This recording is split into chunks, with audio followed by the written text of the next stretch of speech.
بسم الله الرحمن الرحيم. معانا الأخ ربيع الشيخ مسحراتي المنطقة، هيحكي لنا عن التراث الجميل بأول الطبلة ما بدأ معاها طبلة اللي هي البازة اللي هي بيقول على البازة اللي هي اللي هي ديت نحاس، اللي هي آلة النحاس. هيعرفنا كل شيء عنها واخدها أبا عن جد موضوع السحور ده، ويحكي لنا كل شيء بتفصيل. معانا الأخ ربيع الشيخ الشهير بالمخلص، شهير بالمخلص، هيكلمنا دلوقتي عن كل حاجة عن السحور وازاي بدأ السحور وكم سنة معاه المذهب. اتفضل يا حاج ربيع. السلام عليكم ورحمة الله وبركاته، كل سنة وحضراتكم طيبين وربنا يعود عليكم الأيام بخير.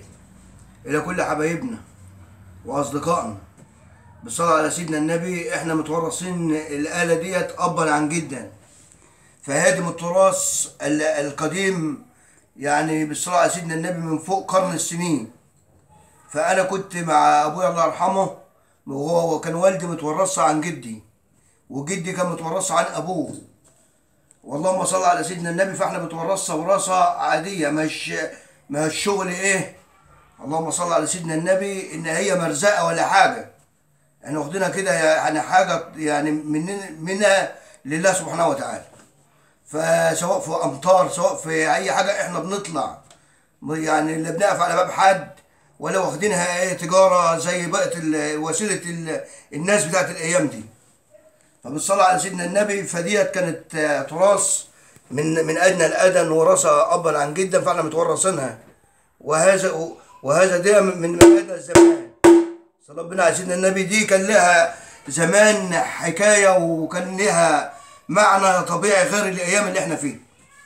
فحاليا دلوقتي بقى اتطورت بقى الالات ديت الى بقى رزع وخبط ووجع دماغ، واحنا بصراحه دي كان ادنى من الادن. فهي بصراحه كان لها طعم في رمضان، وكان لها ذكرى جميله، ويعني والامطار نازله علينا ولا كان اي حاجه. كان والدي الله يرحمه بيشيلنا على كتفه كده، والناس برضه عارفاني ابا عن جد، الناس كلها تعرفني من الطفوله لحد ما احنا كبرنا كده، والحمد لله رب العالمين. فهذه لا تراث من الزمن الجميل،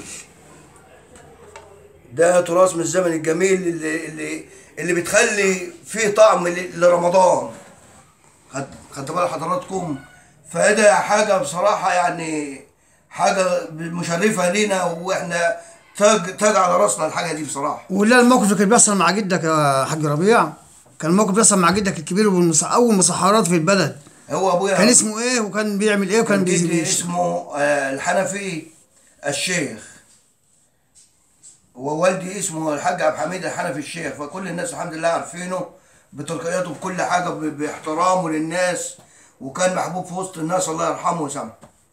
فاحنا تورثناها ابا عن جدا، فاحنا برضه بنورثوها لاولادنا، يعني بنورثوها لاولادنا، غير الناس اللي هي واخداها سبوبه، غير الناس اللي واخداها حاجات يعني وسيله كده على المشي وخلاص قدام الناس.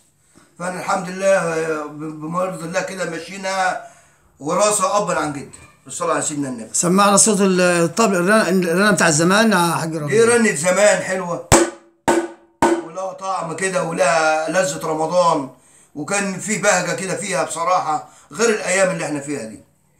فدي تراث قديم لا تعوض. والشيخ سيد الشيخ سيد لما كان بيقول شيء الله يرحمهم بقى، العالم دي كنت بطلع وانا صغير مع ابويا، فكنا بنعمله ليله اسمها ليالي العزب ابو نوح.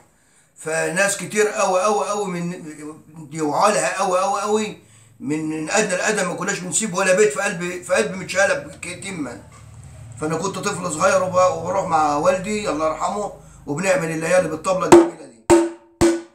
فالطبله دي كان لها شأن كبير قوي عندي في البلد بحالها. هي رمضان، الطبلة دي عبارة عن هي رمضان، يعني هي اساسا هي كلها رمضان، هي تراث رمضاني جميل جدا. هي كلها هي رمضان. الطبلة دي احلى حاجة فيها ان هي يعني مصنوعة من ايه يا حاج ربيع الطبلة بقى؟ ديت عبارة عن حق نحاس، دي الحق بتاعها نحاس، والجلد بتاعها ده ما بيتعملش الا من الجلد البقري.